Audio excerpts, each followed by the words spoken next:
Magandang umaga, nagbabalik ang PTV Balita ngayon. Siniguro ng Philippine National Police na handa ito para sa ligtas, mapayapa at maayos na pagsasagawa ng trillion peso march ngayong araw. Kasunod ang direktiba ni Pangulong Ferdinand R. Marcos Jr. at koordinasyon sa Department of Interior and Local Government, may mga nakadeploy na tauhan ng PNP. Kasama na rito ang pagpapalakas ng interagency coordination at pagposisyon ng mga gamit sa mga itinuturing na critical areas para sa maayos na pagmando ng trapiko at makatugon agad sa oras ng emergency.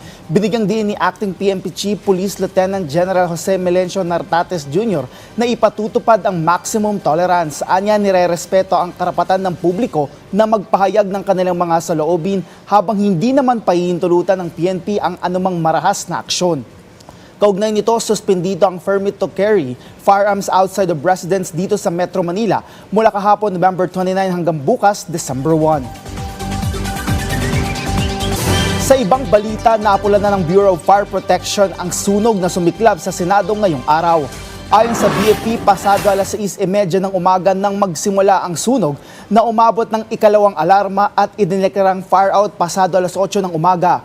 Ayon kay Senate President Tito Soto III, nangyari ang sunog sa ikatlong palapag ng gusali ng Senado, partikular na sa opisina ng Legislative Technical Affairs Bureau.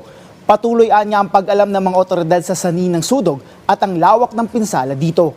Dahil sa pag-apula ng apoy, nagkaroon ng leakage sa session hall mula sa apektadong palapag. Patuloy naman anyang maintenance team ng Senado para sa pagsasaayos ng session hall para sa session bukas, araw ng Lunes. Sinuguro naman ni Soto na lahat ng mga dokumento kabilang na mga Blue Ribbon Committee documents ay hindi naapektuhan ng sunog.